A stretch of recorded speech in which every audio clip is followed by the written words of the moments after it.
Okay, we're going to look at solving this system. This is from our check-in number 13, and we want to solve it two different ways. The first way that we're going to solve it is with elimination.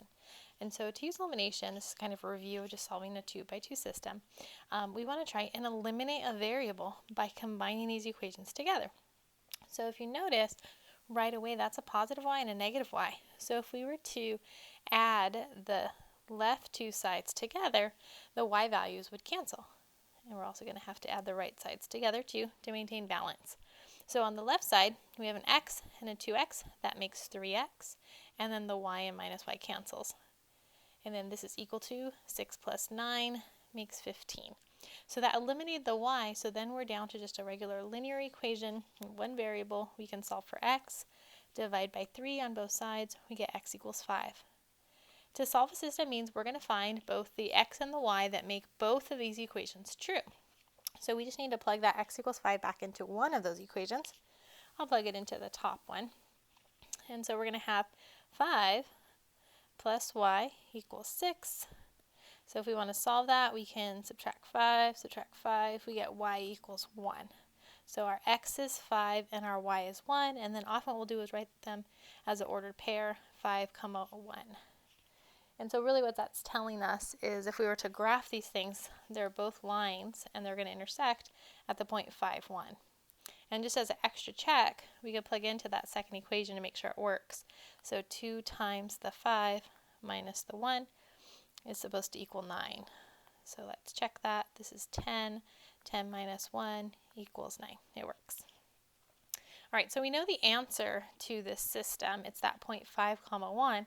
And so what it wants us to do for the next part is to use just a different method, Gauss-Jordan elimination.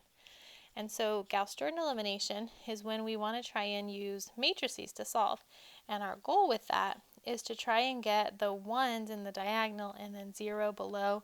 And because it says Gauss-Jordan, 0 also above. And then the answer will be in that last column. So I'm going to write the augmented matrix for this system, which is really looking at the coefficients. So there's a 1 and a 1 there. So I'm going to put 1, 1, and then 6 on the bottom. We're going to have the 2, and then a negative 1, and a 9. And so we're going to have to use row operations. So for row operations, they're really similar to what we just did.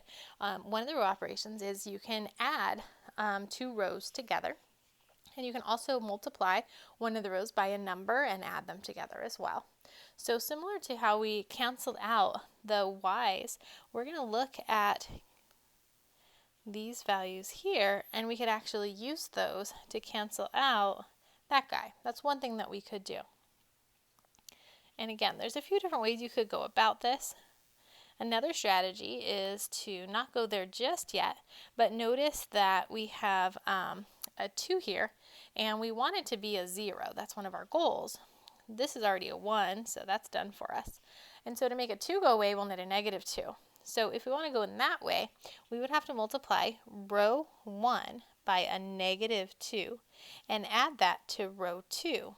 And that would make my new row 2, because that's what I'm trying to change is my row 2, right? So this is row 1 and this is row 2.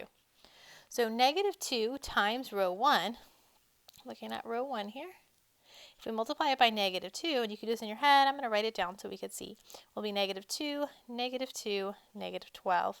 And we're adding that to that second row. And so we're going to get a 0, negative 3, negative 3. And again, this is our new row 2. So we're going to still have, that top row didn't change, we just used it, so it still stays. The thing that changed is row 2, and it is now 0, negative 3, negative 3. So sometimes what's nice is to make your 1 in your first column, then zeros below, then go and make your next 1, and then make your zeros above and below. So if we're following that pattern, I would want to make my negative 3 turn into a 1. And the way to do that is to multiply by something. Well, we can kind of think about it as dividing. If you divide by negative 3, take row 2, divide by negative 3, which is really multiplying by negative 1/3, that's going to be my new row 2. So let's see. Top row still staying. 1, 1, 6. But bottom row, dividing everything by -3, we'll make a 0 and then a 1, 1. So that looks pretty nice. And so the last thing that we'll need to do is make that 1 turn into a 0. So one thing that you may have noticed as you're working through these is when you're trying to make a 1, you'll use the row operation that says you can multiply by something, or in that case divide.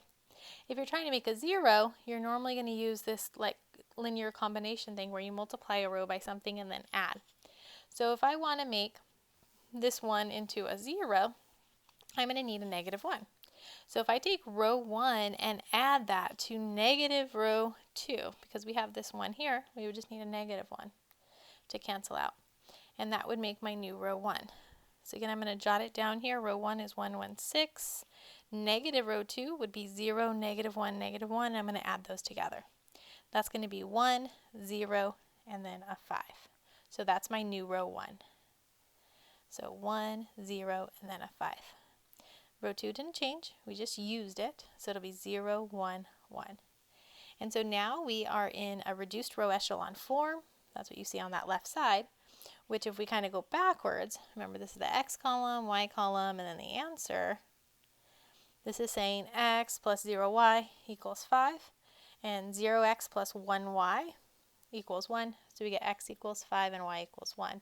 Still the same solutions. If you're getting a different answer, then you did something wrong, because this answer should match what we got all the way over here. So hope that helps. We're going to learn a few more methods in next week too.